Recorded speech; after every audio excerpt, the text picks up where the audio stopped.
विद्यार्थियों, आज हम बात करेंगे कि प्रभावी संचार या संप्रेषण कैसे स्थापित किया जाए।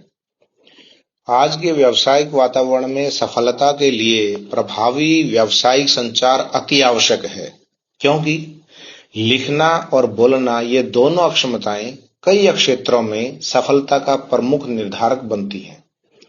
इस व्यावसायिक सफलता के लिए प्रभावी व्यावसायिक संचार स्वतः नहीं होता है।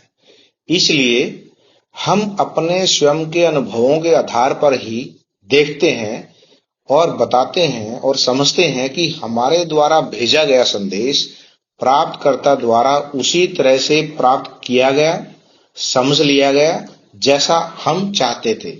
यदि ऐसा नहीं होता है, इसका अर्थ यह हुआ कि ये प्रभावी संचार नहीं था।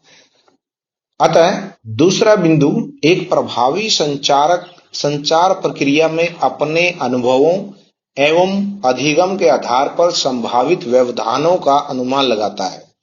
इसका अर्थ यह है कि वो ये जानता है कि मेरे संदेश प्राप्तकर्ता तक पहुंचने के लिए विभिन्न तरह के व्यवधान कौन कौन से आ सकते हैं, और वो यह भी जानता है कि मेरे संदेश को असीमित तरीकों से गलत समझा जा सकता है।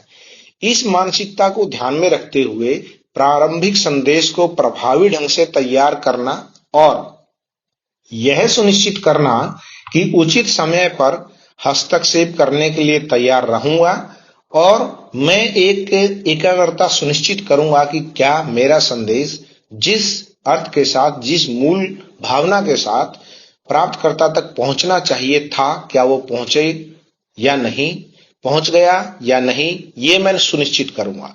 यदि मेरा प्राप्त संदेश ही प्रारंभिक या मूल संदेश प्राप्तकर्ता तक पहुंचता है, तो मैं ये मान लूंगा कि यह संचार प्रभावी था। तीसरा, प्रभावी संचार सुनिश्चित करने की जिम्मेदारी प्रेषक तक ही सीमित नहीं है। संदेश का प्राप्तकर्ता यह सुनिश्चित करने के लिए भी जिम्मेदार है कि वह यह सुनिश्चित करे, संदेश को प्राप्त करने के बाद उसकी पुष्टि प्रदान करे, और यदि उसको यह संदेश सही अर्थ में समझ में नहीं आया तो उसका स्पष्टीकरण मांगकर संदेश को सही समझकर बताए कि मुझे मूल संदेश सही अर्थ, सही भावना, सही तरीके से प्राप्त हुआ है। अतः इन सभी शब्दों को यदि हम साथ साथ में देखते हैं और सभी पूरी प्रक्रिया को साथ में देखते हैं, तो ये दोनों, संदेश भेजने वाला भी और संदेश प्राप्त करने वाला भी, दोनों ही व्यक्ति जिम्मेदार हैं किसी भी संप्रेषण और संचार को प्रभावी बनाने के लिए।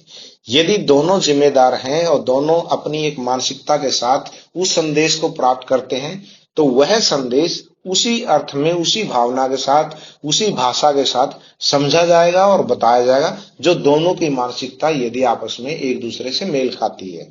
यदि उनकी भाषा या उनकी मानसिकता या उनका आचार व्यवहार एक दूसरे के प्रति अलग अलग है, तो उस संदेश का अर्थ का निरर्थ या सार्थक का निरर्थक निकलना संभावित है।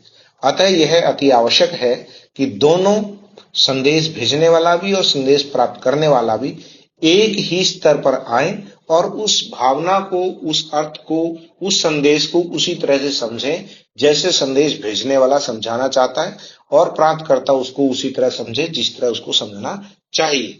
जैसे कि कोई भी संदेश यदि हम एक दूसरे तक पहुंचते हैं, पहुंचाने के लिए हमारी जिम्मेवारी बनती है। विभिन्न माध्यम है, उन माध्यमों को भी ध्यान में रखना है। क्या मेरा संदेश प्राप्तकर्ता के पास ये उचित संसाधन या साधन है या नहीं है? यदि मेरी भाषा का ज्ञान उसको ज्ञान नहीं है, तो ये सारी चीजें मैंने ध्यान में रखनी है। जब इस तरह के ये सभी व्यवधान हटा करके हम कोई भी संचार या संप्रेषण करते हैं, तो हम उसको बोलते हैं प्रभावी संप्रेषण या प्रभावी संचार। इन्हीं शब्दों के साथ धन्यवाद। जय हिंद।